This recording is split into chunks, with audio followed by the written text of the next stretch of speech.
Hello, everyone, and welcome to another episode of Chai Time with Prabhleen. And today we have a very special guest with us, Surinder Brar, and she's a renowned spiritual coach. We are here now introducing her and talking about Reiki today. So Surinder has dedicated her life to practicing and teaching holistic health and wellness. And Reiki is a Japanese technique for stress reduction and relaxation that promotes healing. So Surinder, can you share about your journey into becoming a Reiki healer? First of all, thank you, Prabhleen, for inviting me to your show. I'm a spiritual coach, and Reiki is one of the tools that I utilize with my practice. So Reiki it's an energy-based healing modality, and this healing can be done distant or hands-on. Mm-hmm. There's few different type of Reiki. Yushui Reiki is one of the Reiki that actually came from Japan. Okay. So I do practice Yushui Reiki, and the other Reiki that I practice is Kundalini Reiki. Okay. So how long have you been doing this? I've been on my spiritual journey for some times, and Reiki was one of the things that came up for me, the first thing that came up when I was going through my own ups and downs of life. Yeah. Reiki popped up for me when I was searching how to heal myself. Okay. Yeah. And one thing about Reiki is you don't find Reiki, Reiki finds you. So when the time is right, it will show up, and it did show up for me. And it is about energy healing. Yes. Right? And I feel it is about connecting with the universe. We can say connecting with God, and that's why I feel like you said that it finds you. Yeah. Is that what you mean? Yeah. So when the time was right, I was ready to take that step towards my spiritual journey. And so the Reiki was the first thing that came up for me, and it really helped me heal. And then I decided, why not use that to heal others? If it benefit me, why not bring that benefit to everybody else? You did a Google search, yes. How to heal myself. Yes. Okay. I tried to Googled how to heal myself without medication. Okay. Yes. I wanted a holistic approach to my healing journey. And I don't only use Reiki, there's a lot of other things I do, but Reiki is one of the main things I work with my clients. Okay. So for those who may not know, can you explain a bit more about Reiki, like what Reiki is? As I've introduced it, energy healing, but could you give us a little more detail on it? So Reiki is a universal energy. So we have, and like our soul is an energy. Mm-hmm. So our body, the universal energy goes in and out of their body, like in and out, okay? So when there's a blockage in our system somewhere, blockage shows up as a pain, a physical pain, emotional pain, and spiritual pain, depression, anxiety, you name it. It shows up. And that's, in a medical way, when you look at it, you're like, oh my God, I'm having this. But in a spiritual way, it's actually a sign to tell you something is not working. Right. Okay? So the energy is not flowing freely. So when we do Reiki, we unblock that wherever the block is, so that energy can flow freely through your body. So does it also help with physical healing? Like suppose you have foot injury, and would it help with that, or that you've suppose had a heartbreak? Like how would you relate both these things? So Reiki heals everything. Mm-hmm. So whether it's physical injury or emotional, spiritual. Okay, so when the injury happened, it's physical part of something that's not working is the last thing that shows up. Okay, so when it shows up, let's say you have a pain on your right side, So you have to spiritually, right is a masculine energy and left is feminine energy. There's lots going on. Are you in a very masculine role or feminine role? Like it's not just that you got injured on your right foot. There's a reason behind it, why that happened. So when you can go back and unblock that block, and then the foot will heal itself. So what to expect in a Reiki session? So there's a difference between in-person and online. I'm currently just doing online or on telephone or Zoom calls. So energy distance, that's called distance energy healing, and distant energy healing works. And a lot of people actually don't think that they work. Right. But I will just give you an example that let's say your mom is away from you and suddenly there's something going on in your life and she calls you right then and there and say, are you okay? Yeah. Okay. Now, how did your mother know you're not okay? Yes, you can say you're energetically related to her because she's your mom. But we are actually related to everybody because we're one. We're separate, but we're one. So we can tap into anybody's energy at any place. So that's how distant energy works. So with distance energy, or even in person, it's when we're doing a session, the client might feel cold, might feel hot, might feel tingling, might feel want to cry. Some emotion will come up. Because we're not only working with the body, but we're also working with the energy centers of our body. So there's a lot can come up. So providing that space, safe space for our client to be themselves, that's one of the main part of Reiki is authentically healing someone. As much as a healer can heal someone, healers are just tapping into your healer inside you to heal yourself. I can't really heal you until I can awaken the healer in you to heal. So that's how Reiki works. I have been on a Reiki session and you do not touch the other person, right? It's more of channeling the energy, right? How would you? So everybody works differently. Okay. Some people touch, some people don't touch. So it works either way. Like I said, even if it can work distance, then obviously it can work without touching. So I would always ask my client. I used to practice, like I used to have a spot that I would practice my Reiki in person. So I would give them space to heal themselves. I think Reiki is more of awakening something in you to heal yourself. Okay. And so you mentioned you practice two types of Reiki, Kundalini and Yushui Reiki. And Yushui Reiki. Are there other kinds also? There's many other kinds. There's golden Reiki, there's fire Reiki. So it's really... And why did you choose these two? So Yushui Reiki is the first thing that I actually went Google and it came up and my mentor said to me that, oh, you have healing hands.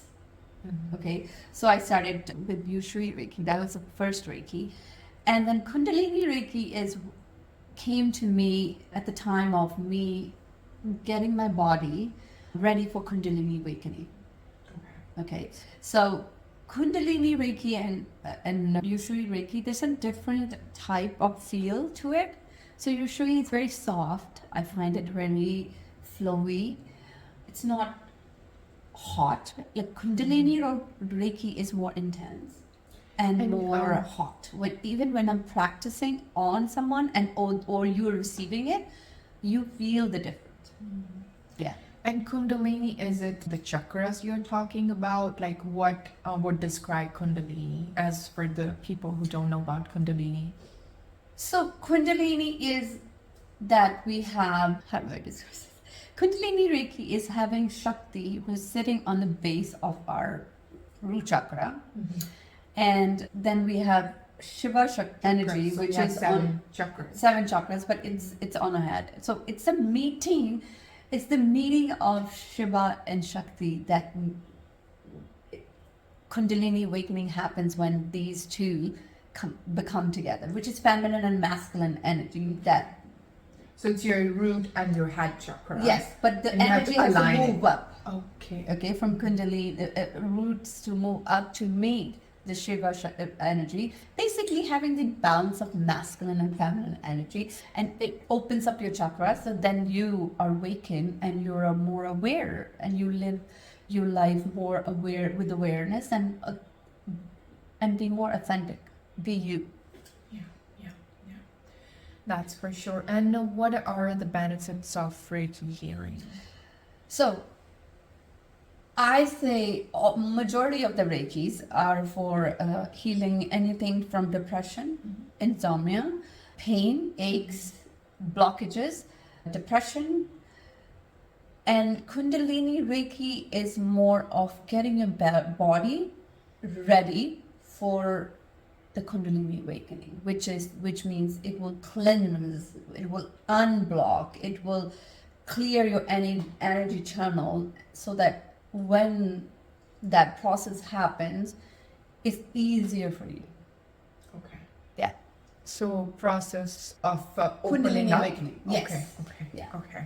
Being more, what Kundalini means is, I would say, more of becoming aware of your purpose. Why are you here? I mean, there's a reason why you're here, right? I mean, there's no way that there's 70 million billion people came for doing same thing. So we all have our purpose. And with Kundalini awakening, you become more aware of why are you here for? What's your purpose? How are you came here to serve the mankind? Right. That's amazing. Yeah. Okay, so you are not just a Reiki healer, you are passionate about holistic well-being and health. And you believe in the power of energy healing and its potential to transform lives. So my question to you is, what other practices do you do other than Reiki healing? So I do Akashic Records. I do chakra cleansing. I do karmic band healing. I do DNA repair. And I also do karmic band healing between two people. Because energetically when we're holding onto something, so we need to release. So that's one of the things I do. To be honest, all these words are new terms to me. For me, and would you like to give a little bit more description to your practices? So Akashic Record is the first word Akash came from Sanskrit, Sky. which means sky. So we all have a record that from the day our soul was made till forever, all our records are there.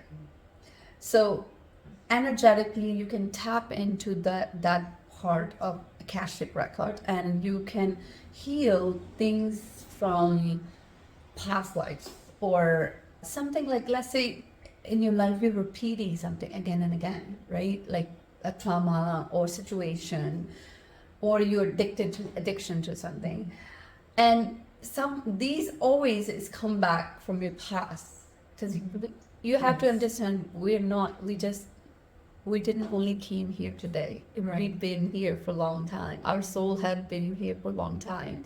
So with Akashic Record, I can go into the person's record and see, okay, well, why are they repeating? What have they haven't learned? What do they need to learn? And then once I can read the record and heal it, it goes smoother.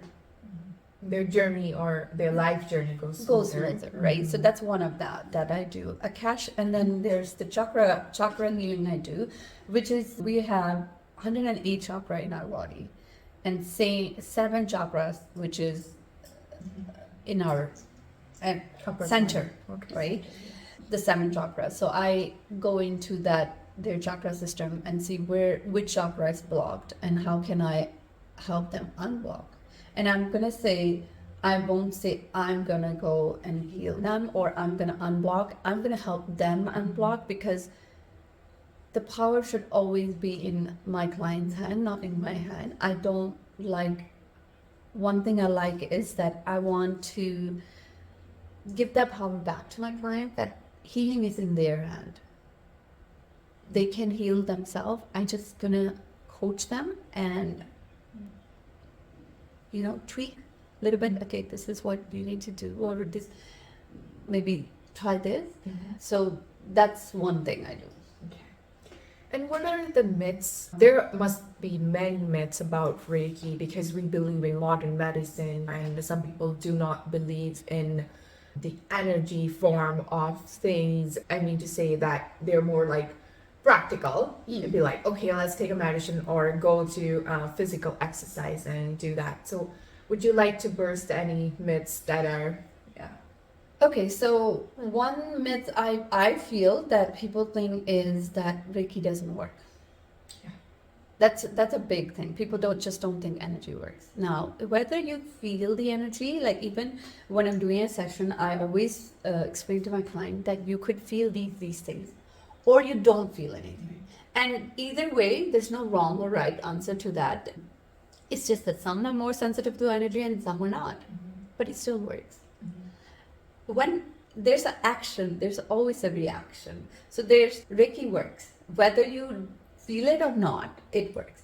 The other myths the other extreme people have myths about is that they could get one Reiki session done and they will be healed. Now, I'm sorry, but you come with so many years of traumas and blockages and pain. It's not going to take one Reiki session to heal. I believe that Reiki session should be part of like a self-care package. Like, we go get our facial done once a month, or we get, massages, body massage once a week. Reiki is something for soul. So you're taking care of your body and you're taking care of your mental health and your emotional health. What about your spiritual health? So Reiki is sort of that.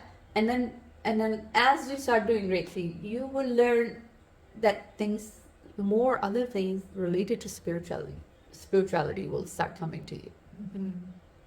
And actually stepping back to the last question where we were talking about your practices, I also come to know that you also do card reading. Yes, I do. Yeah. Okay. Card reading actually is kind of fun for me. I can read cards for my clients, and that's something I do after my Reiki practice. Like I always pick a few cards for them. Yes. And is it like tarot reading? So it's you can say tarot, you can say oracle, depending on. I would say tarot more, yeah, but I feel card reading is just fun, knowing, like I do every morning, I pick cards for myself, and I don't go, oh, today this is exactly gonna happen. That's kind of like okay, I'll keep that back of my mind, and then I go back at the end of the day and I look at it and say, oh, okay, this is the kind of energy I had today, So that's something I do, and I also do that as a part of my practice. Nice. Yeah. And so there are many people out there, and because you can learn Reiki online or through another person, and it's definitely a buyer's beware market, because you wouldn't, like if I'd go and search online, I wouldn't know how to choose my Reiki healer.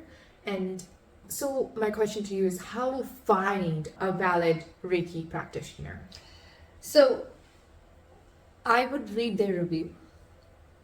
I think that's a really big thing, because if the clients are saying something good about them, there has to be something good about them. Also knowing that, not every person is going to align with you. Even as a Reiki practitioner, sometimes I don't align with my client, and then I just tell them, I have many other healers, I would refer them to something, because that your energy and their energy should match, right? Yes. So far, as for my business has been word. Yeah, a lot of my clients have referred so many other clients. Yeah. And actually my clients become my family, Friends, yes. friends and family, and You connect with them, yeah. Yeah. Yeah. Because Sure. how beautiful is it that I get to share their deep down energy? So how can you not have that connection with your That's right. client, right? Yeah, yeah. Yeah. So what are the self-care practices that one can do or you recommend for maintaining energy balance? I would say number one thing that a lot of people don't do, it's grounding. Okay, self-care, like grounding comes in many form. Honestly, eating root like a root-based food like potatoes and yam and red color food is very grounding. So that's one thing you can do. Grounding. One practice that all my clients know is that I recommend them to walk barefoot on the grass for 10 to 15 minutes a day. Okay. Very grounding. The other self-care package I would say is your body needs to move daily. Now, it could be walk, could be yoga, dancing, any form or way that you move your body in a way, not in a normal way where you just walk, or cooking. And a lot of people will say, oh, I walk a lot at my work, I've done my exercise. But that's not how it works. I really like dancing. Yeah. When I have to move. Yes. Yoga is one of my things that I love doing. So there's many practices honestly for self-care, but I say you go with something that calls you. Right. Yeah.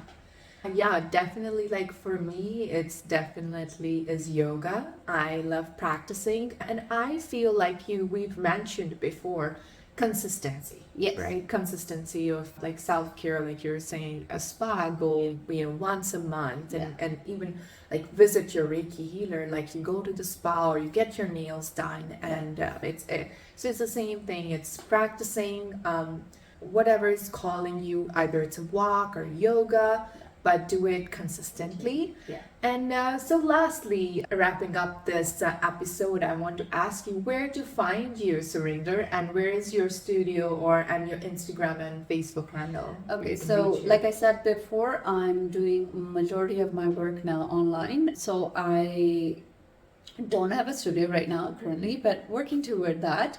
So you can find me on Facebook and you can find me on Instagram, Beyond Horizons Healing. Beyond Horizons Healing. Yeah. Okay, so you have a Facebook page and an Instagram, and you said that you do Zoom calls, right? Yes. Online Yes, healing. yes. Okay, so you can definitely reach her out for online healing if you are situated on the other side of Canada or the world. You can be in Montreal, you can be anywhere. You can reach out to her, and you can take advantages of her healing sessions. And you can, if you want to go visit her, and she's soon opening up a studio, and you can visit her in her studio for in-person appointments. And thank you for listening to this podcast, and I hope you find the insight on Reiki, what is Reiki, and how to heal yourself using Reiki. Thank you, everyone. Have a great day. Thank Namaste. Thank you.